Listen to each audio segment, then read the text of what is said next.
That investigation is now complete. The central findings of the investigation are that the man whose voice is heard on the recording and on a second recording from the same conversation that was released on Sunday, accordingly, effective immediately. On Monday, NBA Commissioner Adam Silver announced that Brittney Griner has been banned from professional basketball for life. The decision was made effective immediately following the conclusion of an internal investigation. The announcement did not include a suspension, fine, or warning.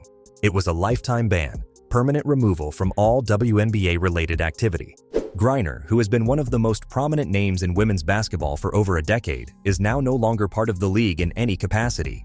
The decision was unexpected, especially given her role as a former Olympian.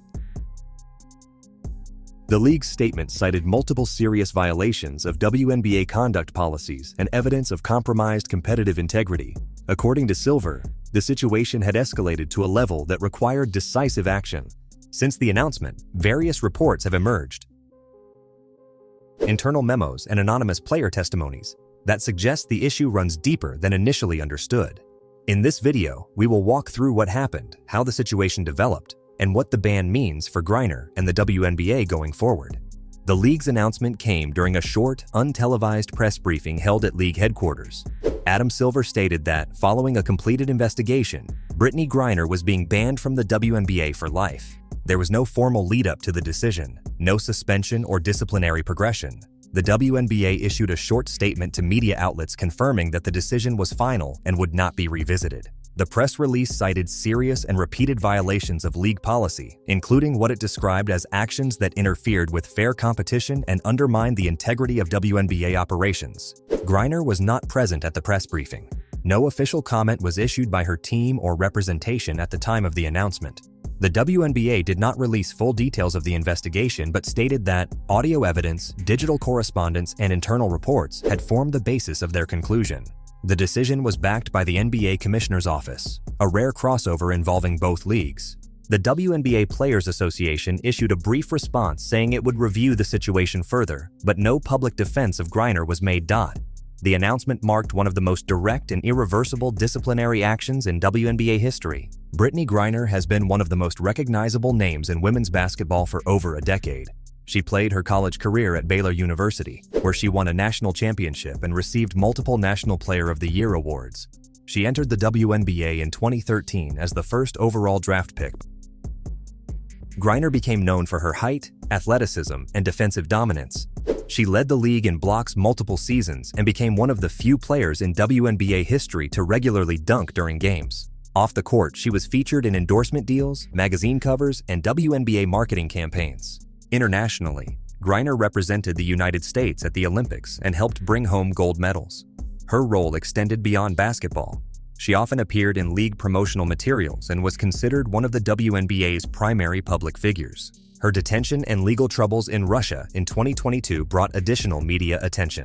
Upon her return to the US, she was welcomed back by fans, sponsors, and league officials. Up until the ban, she remained an active player and consistent starter. Her removal from the league marks a significant break from how the WNBA has typically handled high-profile player conduct cases. The turning point in the investigation was a set of leaked audio recordings. The files, which circulated internally before becoming public, allegedly captured private conversations involving attempts to influence officiating and alter in-game outcomes. One clip reportedly includes a discussion about specific referees and how certain matchups could be controlled through nonverbal communication and pressure during gameplay. Investigators treated the recordings as credible, especially when combined with a second clip released days later, which aligned with earlier whistleblower complaints. Sources within the league confirmed that these recordings were used as primary evidence during disciplinary hearings. While full transcripts haven't been released publicly, excerpts reportedly show intent to manipulate competitive conditions, not just emotional outbursts or informal locker room talk. The audio was described as damaging and direct by one league official. Internal analysts cross-checked game footage with the timelines referenced in the recordings. That process helped validate the material. Until the recording surfaced, most of the concerns around conduct remained informal, based on rumors, uneven behavior, or secondhand reports. But once audio evidence entered the picture, league executives escalated the matter and treated it as a serious integrity breach. League investigators found more than just one issue. According to internal documents, the situation extended beyond the recordings. There were flagged text messages, email threads, and behavior patterns that suggested long-standing manipulation of outcomes, particularly during high-stakes matchups. Some of the messages allegedly referenced officials by name, discussing tendencies and how certain calls could be influenced. Analysts reviewing game footage noted instances where foul calls and non-calls aligned suspiciously with the communications under review.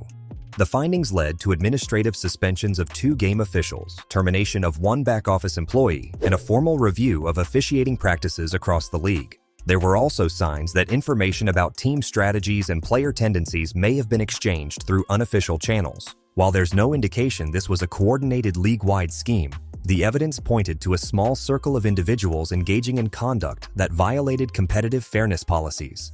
The individual at the center of the investigation appeared to be a key figure in that network, not just participating, but initiating. These findings were considered serious enough that league leadership moved forward without waiting for public commentary or player input. As details emerged, attention shifted to WNBA Commissioner Cathy Engelbert. According to multiple sources, concerns about conduct and influence within the league had been raised months before the formal investigation began. Internal emails reviewed by league officials reportedly showed early warnings from staff and players. These included complaints about uneven enforcement of rules, conflicts between players and referees, and patterns of off-court influence. Some of those reports, according to insiders, were directed to the commissioner's office but were not acted on. There is no public record of Engelbert taking disciplinary steps before the NBA's involvement. This lack of action has led to questions about oversight, transparency, and whether the league prioritized image management over enforcement. After the ban was announced, the commissioner's role came under internal review. While no misconduct was alleged, critics within the league office noted a breakdown in protocol, particularly in how early reports were handled and why the investigation had to be escalated externally. Calls for Engelbert's resignation began circulating among players and media shortly after the ban was made public. As of now, she remains in her position but has not issued a detailed statement addressing her involvement in the case. The investigation gained momentum after several current players agreed to cooperate with league officials.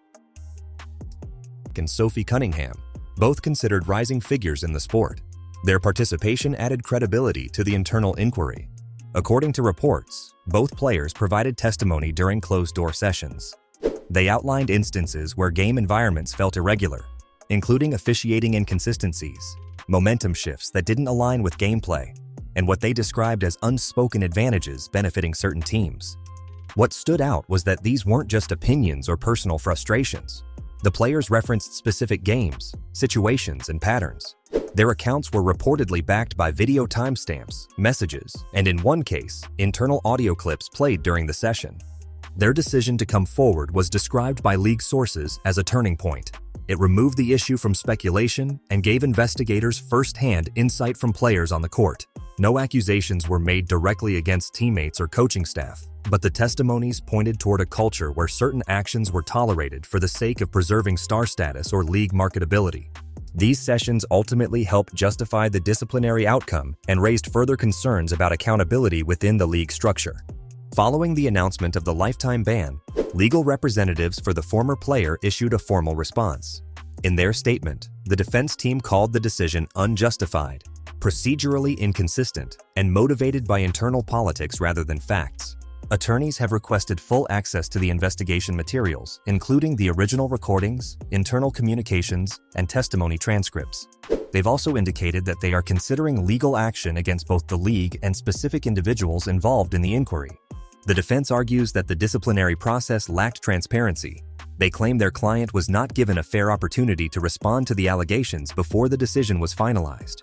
They also questioned the timing of the ban, suggesting it was used to deflect attention from broader problems inside the league. In interviews with media outlets, sources close to the defense claimed the player had been targeted due to her public profile, outspoken views, and influence within the locker room. No specific details were offered, but the legal team emphasized that they plan to challenge the ban through formal channels, including the possibility of court proceedings.